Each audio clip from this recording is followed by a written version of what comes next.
Findings of our enforcement action during the investigation of CBEX, otherwise known as Crypto Bullion or Bridge Exchange.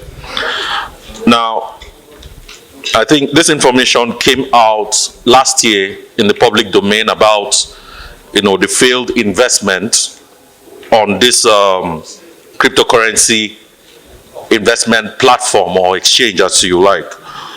But our findings, based on information that was available to us at the start of this, was that this entity started its operation sometime in mid-2024, and it originated somewhere in Southeast Asia and spread into Nigeria. Now, when it got into Nigeria, we had several individuals who became the face of this entity by promoting it through different medium, social media, physically. They even had a television, like an on-air presence, where they had a conference. They went ahead to register with the Corporate Affairs Commission, not under the name of CBEX, but with under another vehicle that they used to promote the activities of CBEX.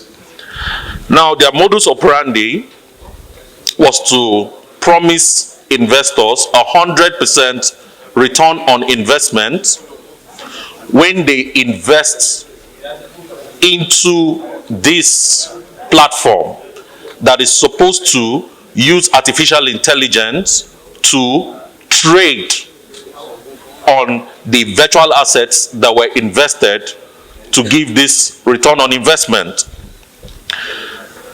They went ahead to build applications and websites that mimicked genuine virtual asset investment platforms online. But investigation also showed that these apps, these platforms, only gave out figures that were not backed by any real value. However, they were careful to make sure that victims, that is the public, the people who invested into this scheme, it's a Ponzi scheme, and I'll explain very quickly with the time I have, that they did not put any physical cash. For your own, you have time. Thank you, sir. They did not invest directly with any physical cash.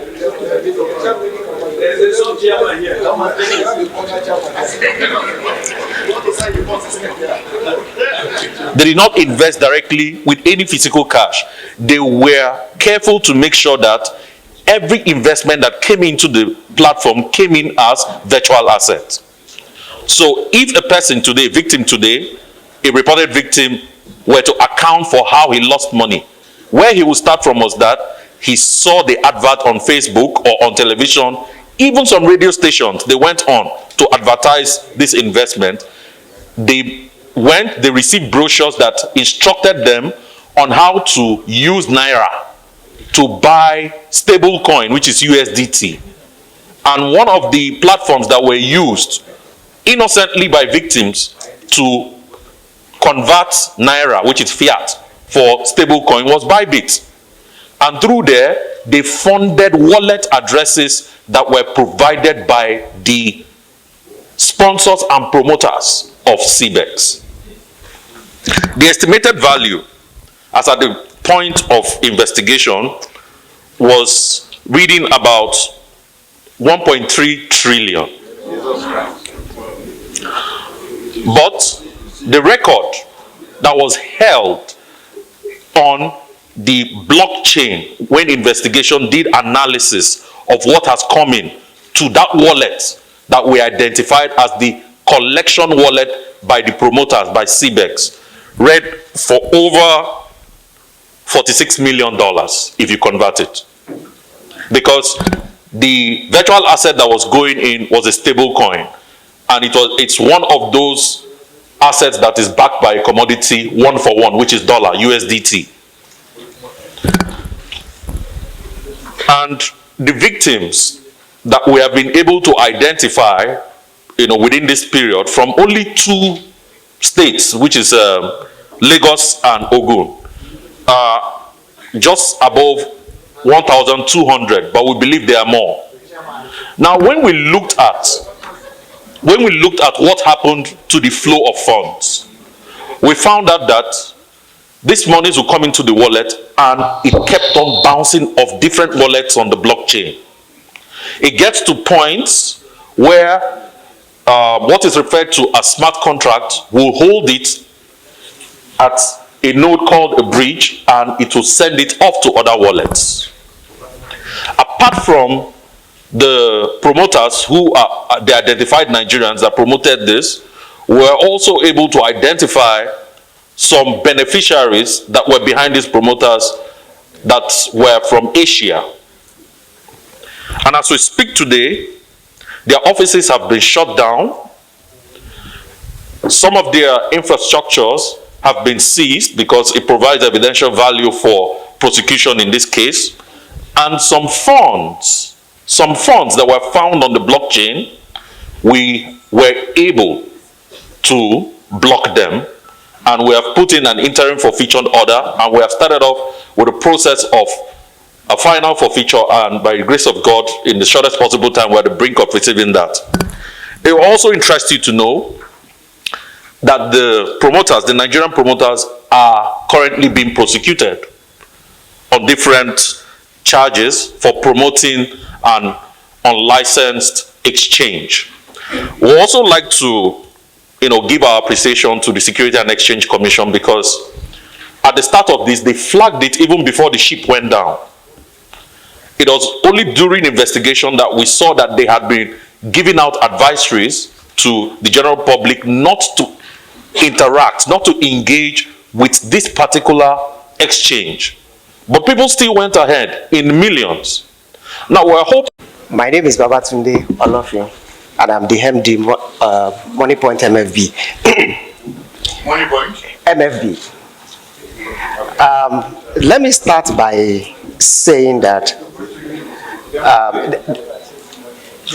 there is a saying in my language where you want to greet people that have done well. You say Ekushelu. So let me say it to the Senate that Ekushelu, and also to CBN Ekushewasa. And thank you very much.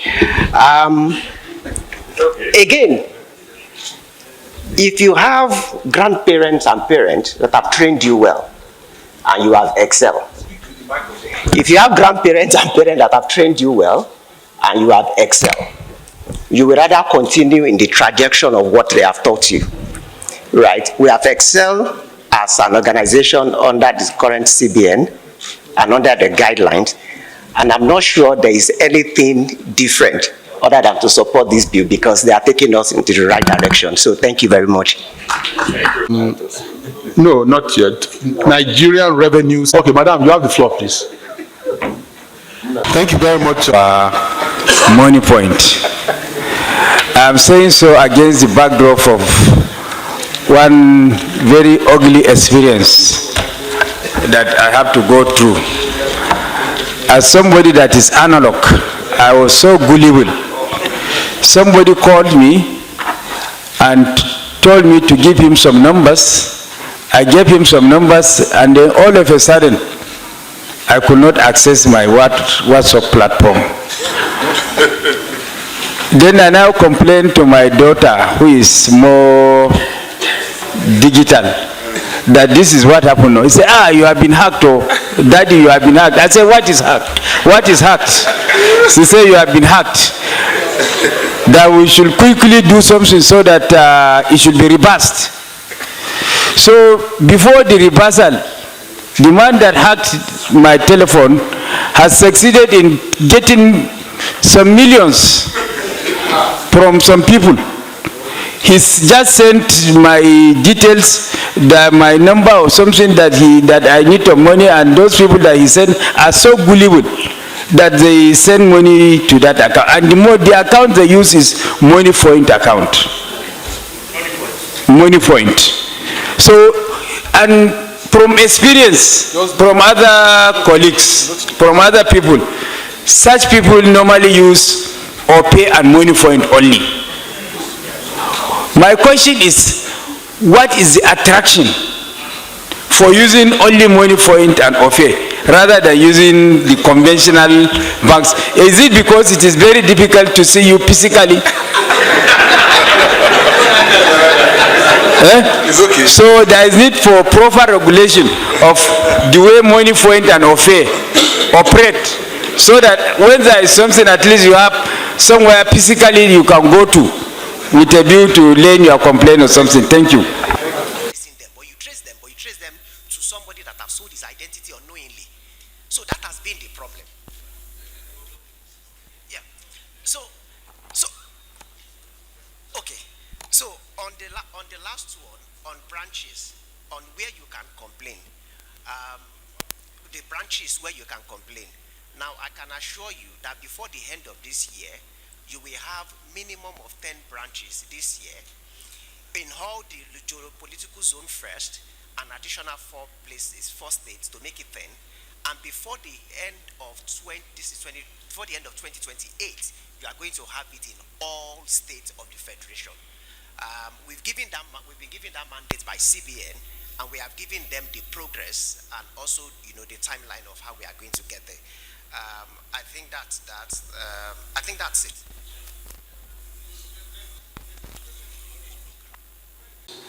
Both are essential to preserving stability and restoring confidence. We commend the Senate committees for convening this public hearing. We equally commend the 3 other committees involved with this. Stakeholder engagement strengthens legislation and ensures that our laws are informed by practical realities. The Senate will carefully consider all submissions and recommendations presented here today. On this note, it is my pleasure, as well as the pleasure of our distinguished minority leader, to, on behalf of His Excellency, the President of the Senate, formally declare this one-day public hearing of the Senate Committees on Banking, Insurance, and Other Financial Institutions, ICT and Cybercrime Security, Capital Market, as well as Anti-Corruption and Financial Crimes on the amendment to the Banks and Other Financial Institutions Act 2022, SB 959, and the investigative hearing into the operations of Ponzi schemes in Nigeria, with particular reference to the crypto bullion exchange incident, hereby open. We thank you, and may God bless you and bless the Federal Republic of Nigeria. Thank you.